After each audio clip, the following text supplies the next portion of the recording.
उधर स्वास्थ्य मंत्री मंगल पांडे ने आज कोविड डेडिकेटेड अस्पताल एम्स का दौरा किया है और इस दौरान स्वास्थ्य मंत्री ने कोरोना के मरीजों से बात की, यहां की सुविधाओं की जानकारी ली।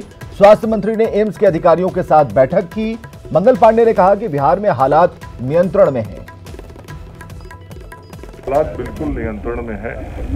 देखिए, मैं स्वयं एनएमसीएच गया, पीएमसीएच गया हूँ, वहाँ मरीजों से मिला हूँ, आज एम्स भी आया हूँ।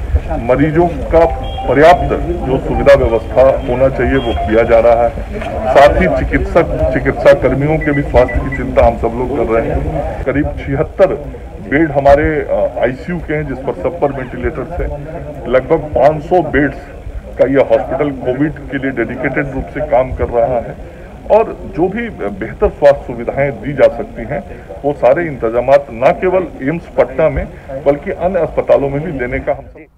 लेकिन तब भी लापरवाही हो ही रही है। अगली खबर है सासाराम से, जहां के दलेलगंज निवासी संतोष कुमार सांस लेने में तकलीफ होने के बाद अपनी पत्नी को लेकर सदर अस्पताल आए, लेकिन उनका इलाज नहीं हुआ।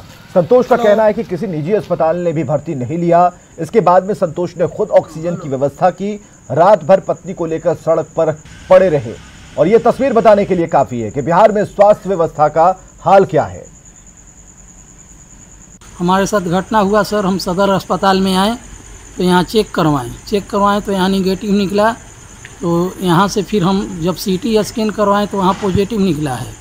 तो यहाँ पर हमको इन लोग भर्ती नहीं ले रहा है, कह रहा है कि यहाँ ऑक्सीजन नहीं है।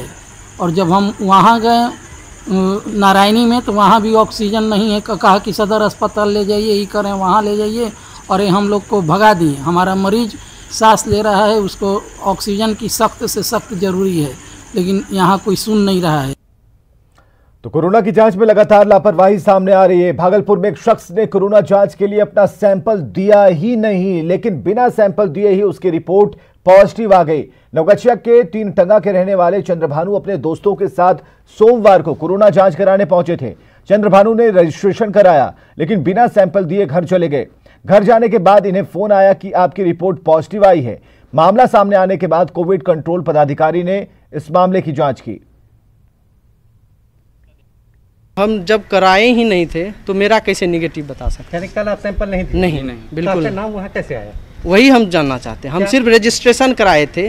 आप किसी कोई रजिस्ट्रेशन कराता, इसका मतलब ये नहीं कि रिपोर्ट दे दीजिएगा। जब हम मेरा सैंपलिंग हुआ ही नहीं है, टेस्ट किया ही नहीं है, पाइप लगाया ही नहीं है, तो आप कैसे बता सकते हैं पॉजिटिव है या निगेटिव है? ये लड़के कुछ टेक्निकल मिस्टेक्स हो सकती हैं, जिसका हम लोग सिविल सर्जन के साथ एक मीटिंग करके इसको एड्रेस आउट करेंगे। और चलिए इसके बाद एक और तस्वीर हम आपको दिखा रहे हैं। खबर रोहतास के करगहर से है, जहां सड़क दुर्घटना में घायल एक शख्स को इलाज के लिए स्थानीय लोग ठेले पर लेकर प्राथमिक स्वास्थ्य केंद्र पहुंचे। यहां के स्वास्थ्य कर्मियों ने ठेले पर ही इलाज शुरू कर दिया।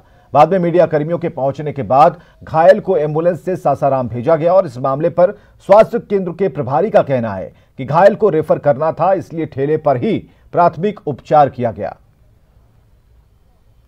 और उसको सासाराम रेफर करना था जल्दी से सुई दवा करके। और यहाँ फ्लू कॉर्नर बना हुआ है, देख ही रहे हैं, तो इसमें उठा के करने में उसको कष्ट हो रहा था, इसलिए उसी पे ही बैंडेज करके सुई दवा देके उसको विदा कर दिया गया तुरंत एम्बुलेंस। तो बिहार में करीब 40% डॉक्टर्स की उम्र 40 साल से ज्यादा, और ऐसे में आईएमए ने सरकार से ऐसे डॉक्टर्स को कोविड-19 के काम में नहीं लगाने की अपील की। 5 से 6 हज़ार डॉक्टरों का पद जो है सरकारी सेवा में खाली है। 60% पद जो है खाली हैं, और नए डॉक्टरों की बहाली नहीं होने से डॉक्टरों का जो नए डॉक्टर की कमी है, तो निश्चित तौर से सरकार को मजबूरी में वैसे डॉक्टरों को भी लगाया जा रहा है जो 60 वर्ष से और उसके ऊपर में है। और 60 वर्ष से ऊपर के डॉक्टरों को ये कोविड काज में नहीं लगाया जाए, ये आईएमए ने मांग की है कि इसका एक आधार है।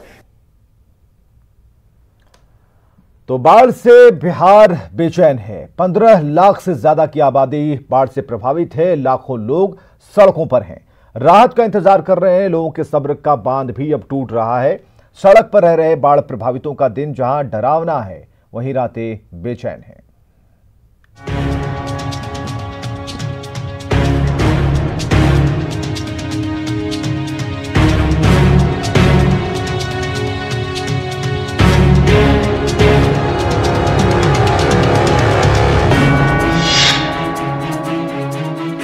और और चलिए पहली तस्वीर मुजफ्फरपुर से, जहां एनडीआरएफ की टीम विजय छपरा इलाके में रेस्क्यू ऑपरेशन चला रही है। हमारे सहयोगी प्रवीण ठाकुर ने एनडीआरएफ के रेस्क्यू ऑपरेशन का जायजा लिया।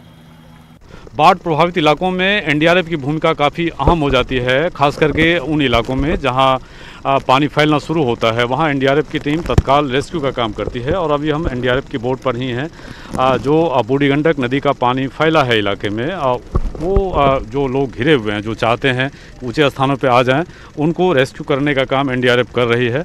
और एनडीआरएफ की 2 बोट फिलहाल बूढ़ी गंडक किनारे के जो रहने वाले लोग हैं, खास करके मुजफ्फरपुर शहर के आसपास जो विजय छपरा इलाका है, वहाँ बांध टूटने से थोड़ी अफरा तफरी मची है और धीरे धीरे पानी फैलता ही जा रहा है। वहाँ एनडीआरएफ की टीम लगातार रेस्क्यू ऑपरेशन कर रही है और जो लोग घरों में जल कैदी बने हुए हैं उनको निकालने की कोशिश की जा रही है। क्या प्राथमिकता आप लोग दे रहे हैं?